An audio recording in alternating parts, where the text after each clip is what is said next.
Un saludo cordial para todos. Mi nombre es Carlos José Martínez, estudiante de la especialización en docencia de la Corporación Universitaria Adventista de Medellín. En esta oportunidad estaremos tratando el tema pedagogía y educación. La educación en la historia del ser humano nos revela que ha sido parte vital e importante en los procesos de formación de cada una de las generaciones. Es importante entonces recalcar que has evolucionado en aras del mejoramiento, en búsqueda de hacer de la educación aquel elemento indispensable para mantener la formación de los educados y sobre todo la solución de los problemas y de las realidades sociales que se van enfrentando a cada momento en las realidades y en los contextos en que la humanidad se ve involucrada. La vida cada vez más presenta incentivos, presenta fenómenos que podemos enfrentar a través de una adecuada educación, y es por ello entonces que la pedagogía entra como un elemento vital para echar mano de ella y hacer de esas soluciones una realidad. Es necesario que podamos entonces definir y significar la educación y la pedagogía. La Constitución Política de Colombia dice que la educación es un derecho de la persona y está al servicio de ella. Es un servicio público que tiene una función social. Con ella se busca el acceso al conocimiento, a la ciencia, a la técnica y a los demás bienes y valores de la cultura. Por otro lado, la licenciada Zuluaga nos dice que la pedagogía es la disciplina que conceptualiza, aplica y experimenta los conocimientos referentes a la enseñanza de los saberes específicos en las diferentes culturas. Se refiere tanto a los procesos de enseñanza propios de la exposición de la ciencia como al ejercicio del conocimiento en la interioridad de una cultura. Es necesario también que podamos recalcar y recordar el cuadro que hace la licenciada Velázquez sobre una construcción científica del campo de la pedagogía. A través de una perspectiva epistemológica vamos a encontrar la pedagogía en un periodo precientífico, donde tiene un fuerte vínculo con la filosofía. Allí se caracteriza la pedagogía con caracteres especulativos, se involucra el pensamiento teológico y la didáctica y se empieza a darle entonces unas connotaciones que van a evolucionar en un siguiente periodo, el periodo cientificista. Allí la perspectiva epistemológica está basada en el positivismo. Comienza entonces la pedagogía a darse a través de técnicas de conducción social y se empieza a implementar el método científico en esta disciplina para lograr entonces avances. Luego el periodo científico ya lo reconocemos como de una perspectiva fenomenológico crítica. Allí se empieza entonces a dar la pedagogía como un elemento importante para darle racionalidad a la sociedad, para hacer una crítica histórica y actual y darle entonces una proyección más real acerca de las necesidades y de lo que se puede implementar en la educación.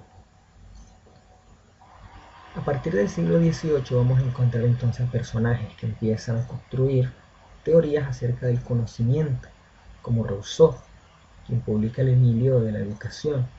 Comenio también publica un tratado titulado Didáctica Magna. Juan Enrique Pestalozzi empieza a implementar nuevas técnicas y nuevas ideas con la Granja Nueva.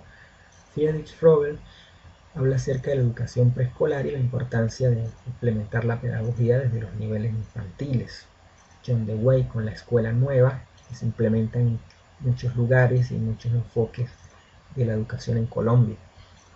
Adolf Freire con la Escuela Activa, Johann Friedrich Hermann, la autonomía de los individuos, y luego posteriormente, en el siglo XX, ya encontramos pensadores y pedagogos más humanistas como María Montessori, acerca de la educación como un proceso natural, Roger Coursinet, trabajo en equipo, Ovid de Crowley, los centros de interés, hablando sobre lo que le interesa a los estudiantes y aprovechando ese deseo que ellos tienen de aprender sobre temas específicos. Alexander Sutherland con la Escuela en Libertad, Carl Roger habla sobre la libertad, la autogestión y el desarrollo, y Celestine Freire importando esta idea sobre la imprenta en la escuela y sobre los avances tecnológicos como elementos indispensables de la pedagogía y la educación.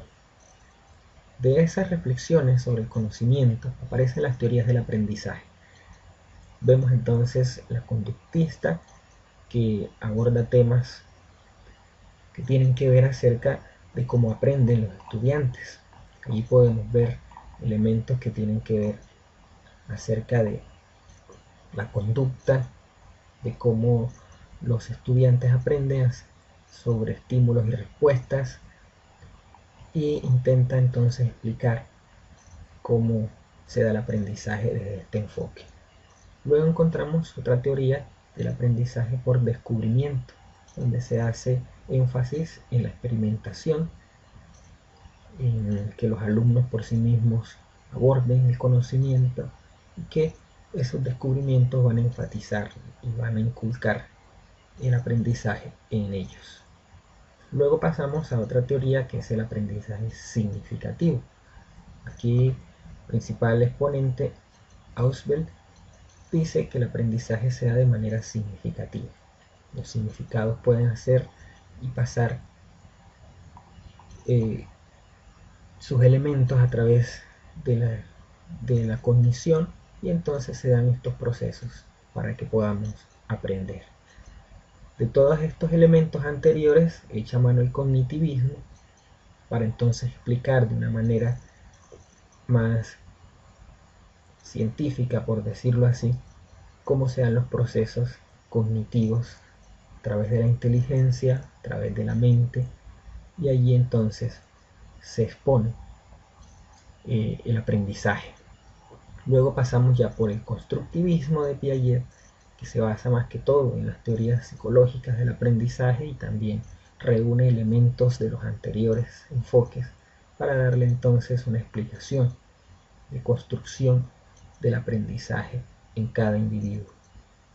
Y luego el socioconstructivismo, que se basa en las ideas de Vygotsky, dándole entonces un realce a la interacción de los individuos con la parte social, en la construcción de esos saberes, de esos aprendizajes, para que entonces se dé de esta manera la interiorización y la contextualización de los conocimientos. De estas teorías del aprendizaje entonces resultan los modelos pedagógicos, los que tradicionalmente conocemos son los siguientes.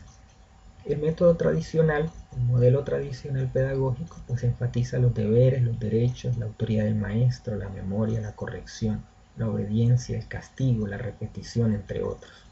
Este modelo pedagógico se ha implementado por muchos años desde que la pedagogía comenzó a estructurarse en las instituciones educativas. Luego encontramos el modelo pedagógico conductista, que tiene que ver con cumplir tareas, objetivos y resultados exactos, comportamiento adecuado, estímulos y respuestas, obligaciones, figura de autoridad del maestro, entre otras cosas. Dando paso al modelo pedagógico social, donde ya vemos elementos de crítica reflexiva, de una educación más liberadora, de la autocrítica, del trabajo cooperativo, del énfasis en una transformación social, tomar conciencia de lo que hacemos, tener en cuenta la ética social y otros aspectos más. Aquí ya la pedagogía entonces se convierte en algo más participativo, más reflexivo. Y por eso entonces vemos otro modelo, que es el modelo desarrollista, donde echa mano de otros elementos anteriores y da énfasis al aprendizaje activo, al trabajo en equipo, la experimentación, la libertad educativa, el autodescubrimiento, la autoevaluación, el aprendizaje significativo, entre otros. Importante entonces que como docentes abordemos el tema de la pedagogía y la educación de una manera reflexiva, que seamos conscientes de su evolución histórica y de que todos estos elementos históricos hacen parte de la realidad actual de la pedagogía. Sin ellos no hubiese sido posible llegar a modelos más actuales donde se ve la realidad educativa de una manera más crítica y reflexiva, apuntando realmente hacia el ser humano como un individuo capaz de aprender por sí mismo y de transformar su realidad. Muchas gracias por la atención prestada y muchas bendiciones para todos.